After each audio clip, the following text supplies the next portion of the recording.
Allô, allô! Ça me dit que la vidéo en direct commence. OK, je suis supposée être en direct maintenant. J'espère que tu vas bien. Je fais un live aujourd'hui. Il est un petit peu plus tard que d'habitude. D'habitude, c'est comme 11h30 ou midi, là, tout dépendant de mon horaire de la journée. Là, il est midi et 20, suite à la recommandation de mon conjoint qui dit ouais, mais entre midi et midi et 20, tout le monde est sur la route, puis ils n'ont pas le temps de t'écouter. Fait que là, c'est midi et 20, puis les prochains devraient être à cette heure-là, à moins que vous me disiez, écoute, non, moi j'aime mieux midi, je mange ma toast aux tomates en te regardant. Donc, voilà, j'espère que vous allez bien. Il ne fait pas trop gris chez vous. Ici, c'est un peu morose comme température. Donc, je vais vous parler de deux sujets aujourd'hui, de comment faire subventionner une formation que tu souhaites suivre, parce qu'il y a une subvention qui existe pour ça. C'est intéressant de connaître les démarches à ce niveau-là, parce que, bon, si tu es travailleur autonome comme moi, peut-être que tu es accro, tout comme moi, aux diverses formations qui sont offertes dans ton domaine. Fait que si le fait d'avoir une petite subvention, ça te permet un peu d'alléger le fardeau financier, de suivre toutes ces formations merveilleuses-là, ben écoute, tant mieux. Fait que je vais t'expliquer un petit peu comment ça fonctionne. Puis, on va parler aussi de ma prochaine masterclass gratuite du 13 juin. J'ai beaucoup d'inscriptions qui ont commencé à rentrer. C'est vraiment super stimulant de mon côté et un peu stressant, je dois l'avouer. Puis je vais vous, pour les personnes qui sont indécises à savoir, ouais, mais c'est pour moi, puis je vais-tu perdre mon temps, ben, je vais te détailler un petit peu à quoi tu peux t'attendre lors de cette masterclass-là qui devrait être vraiment, je crois, pas plate, j'espère. Non, je pense pas. J'ai jamais de commentaires comme quoi c'est plate, les lives ou les ateliers que je fais. Donc, comment faire subventionner une formation? Comment ça marche ça? En fait, avec Service Québec, si tu es une entreprise, hein, si tu es un individu en particulier et tu souhaites suivre la formation pour toi-même, il y a peu de chances que ça fonctionne. Là, je le dis tout de suite, il faut vraiment être une entreprise, puis dans un contexte entrepreneurial, qu'on fasse la démarche de suivre une formation. Donc, si, exemple, moi, Myriam Saint-Gelais, qui mon entreprise est dans les subventions, je dis, ben, ça me tente d'aller suivre une formation de poterie, ça ne marchera pas non plus. On s'entend, il faut que ça ait un lien avec ton entreprise aussi et le développement de celle-ci, le développement de tes compétences. Mais la première chose à faire, c'est que si tu trouves une formation pour régler un problème qui a lieu dans ton entreprise, pour améliorer tes compétences, peut-être aussi augmenter la, mettons, pas la portée, mais euh, comment je dirais ça? Ton expertise, si, mettons, tu donnes des services dans un certain volet, mais que tu souhaites agrandir ce volet-là en offrant des services connexes, ça peut peut-être faire, tout dépendant des bureaux, on va en parler plus tard. Si tu as des employés, puis qu'ils ont des problématiques particulières par rapport à l'exécution de leur travail, ou si le fait de suivre une certaine formation peut leur permettre d'atteindre un échelon supérieur au sein de l'entreprise, d'upgrader, c'est le genre de situation qui peut être subventionné là, en termes de formation. Donc, la façon de fonctionner pour aller chercher cette subvention-là, là, je vous dis ça, ce n'est pas une garantie, hein, on s'entend là, parce que il y a pour chacun des bureaux, en fait, des critères qui sont parfois particuliers. De façon générale, les critères sont les mêmes de façon provinciale, mais d'un bureau à l'autre, selon les enveloppes budgétaires, selon le nombre de demandes, il y a bien des critères qui entrent en jeu pour l'admissibilité. Fait que ça se peut que dans ton coin, tu sois admissible même si tu es juste travailleur autonome, que tu ne sois pas incorporé, par exemple. Puis ça se peut que dans un autre endroit, il faut absolument que tu sois incorporé, puis il faut absolument que tu aies au moins 5 employés sur ton payroll à temps plein. Ça, ces critères-là, je ne les connais pas pour chacune des places. Fait que je vais de façon générale en suivant ce qui est inscrit sur le site web de la mesure de formation de la main-d'œuvre de Service Québec, parce que c'est cette mesure-là qui subventionne les formations. Puis, la première chose à faire, c'est de trouver la formation qui est la solution au problème que tu rencontres dans ton entreprise ou qui va t'aider à faire du développement. Ben, en fait, avant d'acheter de façon compulsive la formation, il faut que tu contactes le bureau le plus près de chez toi, puis de demander de parler à un conseiller aux entreprises. Peut-être que si tu as déjà fait affaire avec Service Québec dans le passé pour d'autres choses, en tant qu'entreprise, tu en as déjà un d'attribué au dossier. Normalement, je ne travaille pas là, mais de mon expérience, quand tu en as un d'attribué au dossier, tant qu'il ne change pas de chaise, tant qu'il ne démissionne pas ou peu importe, c'est tout le temps la même personne avec qui tu vas faire affaire en théorie. Donc, C'est le fun, ça te permet de créer un lien aussi avec cette personne-là, puis d'être à jour par rapport là, aux diverses modifications qui peuvent avoir lieu par rapport à leur programme puis leur service. Fait que là, tu as trouvé ta formation pour résoudre ton problème, te communiquer pour parler à ton conseiller aux entreprises ou t'en faire attribuer un. Maintenant, une fois que tu le rencontres, il faut que tu lui parles de ton entreprise. S'il ne la connaît pas, si c'est un premier contact, il va poser plein de questions. Tu as peut-être des formulaires à remplir aussi, c'est pas complexe, mais ça prévoit une demi-heure, 45 minutes pour faire ça, on s'entend. Puis là, tu vas y parler de ta problématique, de la formation que tu as trouvée, tout ça. Puis là, s'il considère que ça peut rentrer dans les critères d'admissibilité, il va t'inviter à lui envoyer un plan de formation. Donc, ce plan de formation-là, si tu fais affaire avec une personne qui est en consultation, c'est un document qui va être envoyé par le consultant. Donc, ce n'est pas toi qui montes ce document-là. Sinon, si c'est une formation qui est offerte en ligne, tu sais qu'il y a toute l'information, là, combien d'heures ça dure, comment ça se déroule, c'est-tu en visio, c'est-tu en personne, y a-t-il des documents qui vous sont donnés, c'est quoi les modules, c'est quoi que tu vois dans chacun des modules, un peu vraiment le détail là, de la formation. Si c'est sur une page web, tu peux lui envoyer ça. Mais si c'est un consultant qui vous fait, exemple, une formation personnalisée, il va devoir produire un document qui détaille tout ça, que tu vas pouvoir faire suivre à ton conseiller aux entreprises. Puis, ça va prendre, le processus au complet va prendre quelques semaines parce que le temps de rencontrer ton conseiller aux entreprises, ça peut peut-être prendre une semaine, 2 semaines, tout dépendant de l'agenda. Puis après ça, la décision, si mettons que tu es comme préapprouvé, on va dire ça comme ça, puis que tu passes à l'étape suivante de pouvoir donner, là, envoyer le plan de formation, bien, ça peut prendre un autre 2 semaines supplémentaires avant de recevoir la réponse positive ou négative. À ce moment-là, il va y avoir de la paperasse à remplir, mais c'est encore là rien de majeur, puis tu es beaucoup, beaucoup aidé par ton conseiller aux entreprises. Là, il fait la majeure partie du boulot, là, fait qu'il n'y a vraiment pas de stress, c'est un processus qui est facile. Puis à partir du moment où c'est signé, cette entente-là, là, tu peux acheter ta formation. Puis là, il est important de savoir qu'une fois que mettons, ça a fonctionné, la démarche est faite, j'ai signé mon contrat avec Emploi Québec, Service Québec pour avoir la subvention, puis j'achète ma formation.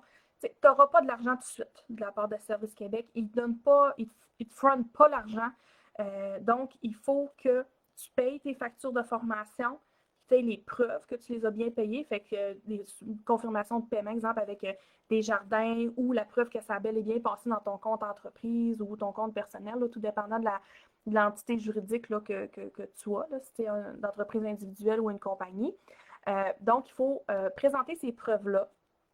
Puis, tu vas avoir un remboursement là, selon l'entente qui va être prise avec Service Québec. Au niveau de « Ah ouais, mais je peux-tu demander 2 jours après avoir payé ma facture? » Mais en fait, ça dépend des pièces justificatives, le délai pour les recevoir de ton côté, puis aussi de l'entente que tu vas avoir signée, parce que si c'est une formation qui dure, exemple, 1 an, tu sais, j'en fais des formations, là, j'en ai qui durent 1 an, là, parce qu'on implémente vraiment dans l'organisme et tout ça, bien, il y a plusieurs paiements qui vont se faire au fil de l'année. Ben, ça se peut que Emploi Québec te dise, ben, il faut 6 mois, envoie-moi la documentation ou telle date, il faut que j'ai eu telle documentation. Fait que des fois, il y a des dates précises, des fois, c'est plus des délais en termes de jours ou de mois ou de semaines. Donc, il faut suivre vraiment ce qui est indiqué dans le contrat. Puis, il n'y aura pas de problème. Puis, tu sais, si tu as des questions rendues là, ben, tu contactes ton conseiller, puis il va te guider à travers tout ça. Leur objectif, c'est vraiment de t'accompagner, puis de t'aider là, pour réussir à faire progresser ton entreprise, tes employés, tes compétences et tout ça. Donc, ils sont vraiment là pour aider. Donc, c'est ça pour la démarche pour la mesure de formation de la main-d'œuvre. Vous allez voir, je vous ai mis le lien dans la description du live, en fait. Là, je suis en train d'essayer de le trouver, mais là, je vois pas ce que je cherche. Là. Mais dans la description du live, il y a le lien vers la page web de la mesure de formation de la main-d'œuvre. Puis là, je n'ai pas mis le lien parce que c'est un document PDF, mais à droite sur la page web, si tu es curieuse, dans la section 1, règles gouvernementales, tu as un document PDF qui s'appelle Guide de la mesure de formation de la main-d'œuvre.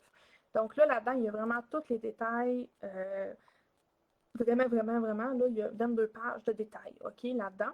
Puis justement, cette semaine, en le regardant, parce que j'ai vu qu'il avait été mis à jour, j'ai constaté que les pourcentages ont diminué aussi par rapport à cette subvention-là. Avant, là, on pouvait aller chercher jusqu'à 80% parfois des frais de formation qui étaient remboursés, puis des frais salariaux, donc les salaires des employés qui suivaient la formation. Exemple, c'est une formation de 15 heures, ben, tu pouvais peut-être avoir 15 heures de salaire de rembourser avec le pourcentage qui est entendu dans la subvention, parce qu'ils ne remboursent pas en totalité, mais ils remboursent un pourcentage. Puis là, maintenant, c'est rendu un maximum de 40% des frais de formation qui vont être remboursés. Puis, ils ne remboursent plus les salaires des personnes qui suivent la formation. Donc, c'est un changement qui est quand même assez majeur, mais ça reste encore une belle subvention parce que, tu sais, si tu as une formation qui est quand même assez dispendieuse, puis tu es capable de te faire rembourser 40%, là, tu sais, ça peut monter vite un dans l'autre. Donc, après ça, il y a un autre taux maximal qui est de 65%, mais c'est pour certains domaines spécifiques. Donc, exemple, là, je lis le document PDF littéralement. Formation rendue nécessaire à la suite de l'introduction de nouveaux équipements ou une nouvelle technologie visant à accroître la productivité. Fait que si, mettons, tu as acheté un CRM, là, tu es en train de l'implanter, il faut que tu formes tes employés, ça pourrait peut-être faire selon de ce que je comprends, ou si tu as des nouveaux outils à utiliser. Après ça, communautaire, technologie de l'information et le plan d'économie verte, ou PEV. Donc là, ils envoient vers des annexes, mais je n'ai pas eu le temps de les lire. Mais communautaire, peut-être que les organismes à but non lucratif, là, ça fait peut-être partie de ça. Je ne sais pas, ce sera à vérifier, mais ceux-là, ils peuvent avoir accès à un pourcentage plus élevé de remboursement. Donc, le sujet est clos, c'était la mesure de formation de la main-d'œuvre. Donc, c'est un processus facile qu'il faut commencer avant d'acheter votre formation. Puis, ça se fait bien. Ça se fait vraiment bien. Prenez contact avec Service Québec le plus près de chez vous, puis ils vont vous aider dans vos démarches. Après ça, deuxième sujet, on a ma masterclass gratuite du 13 juin prochain à midi. Puis là, si tu fais en partant, ben là, moi, le 13 juin à midi, je suis pas là. C'est correct. Il y a la rediffusion qui va être disponible pour les personnes qui vont être inscrites puis qu'ils ne peuvent pas se présenter. Puis en fait, je voulais rendre ça accessible de cette façon-là parce que je suis une personne que j'ai comme un karma là, par rapport aux événements dans mon agenda qui ont tout le temps tendance à se superposer. Donc, j'ai tout le temps des webinaires qui m'intéressent, là, qui sont des fois gratuits ou payants. Puis je m'inscris toujours, même si ça embarque par-dessus des rendez-vous, des trucs comme ça, parce que j'ai toujours accès ou presque à la rediffusion. Donc, je tente toujours ma chance, là, puis je veux rendre cette chance-là accessible aux autres parce que vous avez peut-être le même karma que moi avec votre agenda. Donc, 13 juin à midi, c'est une masterclass gratuite qui est destinée aux personnes qui font de la rédaction. Excusez, je fais du bruit, là, j'ai bien du stock sur mon bureau. Qui font de la rédaction ou qui sont adjointes ou que tu songes te lancer en affaires, tu dis, ben, peut-être offrir le service en subvention, ça pourrait être cool. J'aimerais ça d'en savoir plus. Ben, cette masterclass est faite pour toi. Donc, on va regarder ensemble, en fait, c'est quoi les premières étapes pour offrir ce service-là à nos clients ou pour développer un peu notre entreprise là-dedans. Comment, où trouver des subventions pour nos clients. Mettons que tu en as qui t'arrivent là, sur le site là, des clients et qui te demandent de l'aide, ben, tu vas être capable de les orienter ou même de les aider carrément là, en faisant le travail pour eux. Hein? Puis, comment on fait là, pour justement accompagner ou aider notre client au niveau de la rédaction de demande de subvention. Fait que là, on s'entend, c'est pas une formation, là, parce que sinon, j'en ai pour plusieurs heures, parce que c'est un domaine qui est très, très vaste et garni en termes d'information. C'est vraiment une masterclass pour vous starter, vous donner une idée de quoi ça a l'air. Donc, puis, tu sais, si c'est quelque chose qui t'intéresse d'offrir le service, parce qu'on s'entend, le domaine des subventions, là, vous êtes sur Internet, là, je veux dire, vous me regardez. Fait que vous avez accès à Internet et à Facebook. Fait que vous voyez sûrement beaucoup, beaucoup de questions, de posts de recherche passés sur les différents groupes ou dans vos contacts, là, par rapport à justement, j'ai besoin d'aide pour une subvention ou y a-t-il quelqu'un qui peut m'aider à demander la subvention PECAN ou n'importe quelle autre subvention? Il y a de la demande, en veux-tu, en voilà. Puis, je me rends compte qu'on n'est pas beaucoup à offrir ce service-là, puis je souhaite rendre ça comme accessible, en fait, aux personnes là, qui souhaitent offrir le service parce qu'il y a beaucoup, beaucoup de demandes et peu d'offres. Donc, c'est un marché à exploiter. Donc, la masterclass, en fait, ça sert d'introduction à tout ça. Donc voilà, fait que vous êtes formellement invité à assister à celle-ci. Le lien d'inscription est disponible dans les commentaires puis dans la description de la vidéo. Après ça, je vous ai mis aussi le lien vers mon e-book gratuit qui est destiné encore une fois aux adjointes et rédactrices ou personnes qui souhaitent offrir leur service à leurs clients. Parce que, je dis ça, là, mais il y a des personnes qui offrent leur service en aide aux subventions, puis ils sont issus du domaine événementiel ou du domaine des communications. Fait que, tu sais, je veux dire, c'est pas restreint, là. On s'entend, là, si tu fais pas partie de la catégorie que je nomme tout le temps, c'est pas grave, tu n'es pas exclu d'emblée de ma masterclass, tu es la bienvenue pareil, il n'y a pas de problème parce que ça se peut que ce soit le genre de service qui est fait pour toi, là, pour l'offrir. Donc, voilà, je pense que c'est tout. J'ai le lien aussi vers, ah oui, ma masterclass PME que j'offre le 31 mai prochain. Donc, ben, c'est plus un atelier, en fait, là. C'est pour, le but de l'atelier, c'est d'accompagner les entreprises qui ont beaucoup de questions ou qui souhaitent entamer des démarches pour trouver des subventions ou les demander, puis qui ont vraiment besoin comme d'une guidance là-dedans, là, je vais dire ça de même, là. Donc, si vous souhaitez là, avoir de la théorie, là, vraiment de l'information par rapport à tout ça, puis après ça, avoir une section questions-réponses à laquelle on va pouvoir parler ensemble de vos projets, puis que je puisse vous orienter, puis vous donner un coup de pouce, inscrivez-vous à la masterclass PME. La prochaine est le 31 mai à midi, puis la rediffusion va être encore une fois disponible pour les personnes qui n'auront pas pu y assister, mais qui seront inscrites. Donc, voilà, c'est ce qui clôt ma vidéo. Là-dessus, je vous souhaite un beau, grand, long week-end. J'espère qu'il va faire full beau, puis full chaud, puis qu'on va en profiter. Donc, bye bye.